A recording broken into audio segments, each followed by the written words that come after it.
I joined the military to protect my family from terrorists.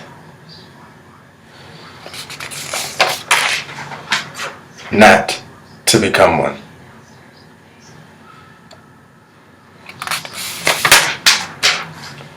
No to Syria.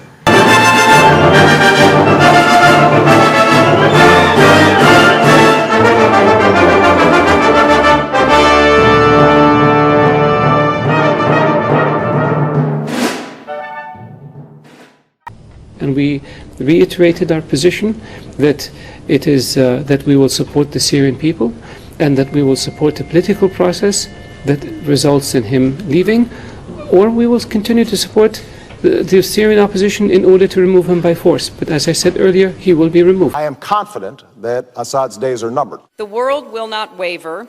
Assad must go. We both agree that Assad needs to go. It is just further evidence that Assad has to go. He is no longer legitimate and that he needs to go. For the sake of the Syrian people, the time has come for him to step aside. Assad is on his way out. We all need to be thinking about the day after Assad. Assad has lost all legitimacy, that his time has passed. President al-Assad has lost legitimacy, that he needs to step down. As I have said many times before, Assad has lost all legitimacy, and Assad must go. And he has stated unequivocally that Assad has lost all legitimacy and cannot conceivably continue to govern. Assad has lost all legitimacy to govern. We've also been clear that Assad has lost all legitimacy to lead. What we've done is organize the international community, saying Assad has to go. And I'm confident that Assad will go. It's not a question of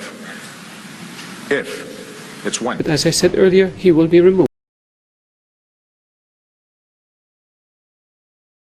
But as you can see, Plan A starts over here in Qatar, goes through Saudi Arabia, so we're good so far, and it would be okay to make it to Turkey if it weren't for Syria. So this, of course, is where the problem comes in.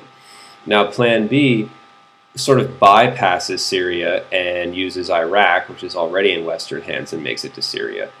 I think one of the things that's not pointed out often enough is why there are also sort of geographical reasons why the Plan B could be difficult. If you look at sort of a zoomed out map of that area that I was just showing you, you'll notice that the land coming up from the Kuwait area to Iraq through Syria, if you just kind of look at the territory itself, it looks like it's fairly easy to build on, not too mountainous, not too crazy.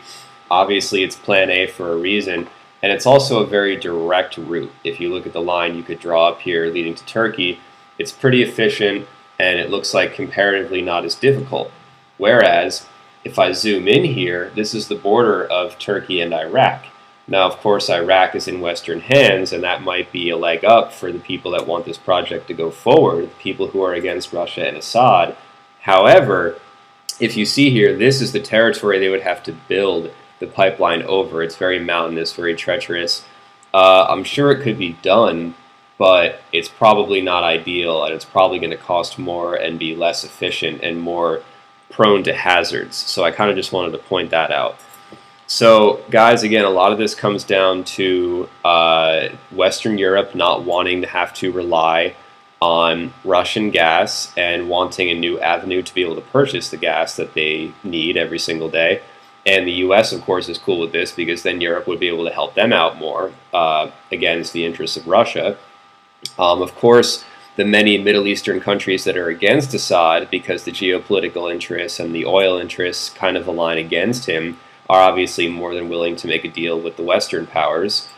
And I think the other thing to point out is that no matter what we hear about the Syrian civil war, no matter what we hear about why it's going on and ISIS and who's funding who, the pipelines are not being talked about. It's a very often ignored topic.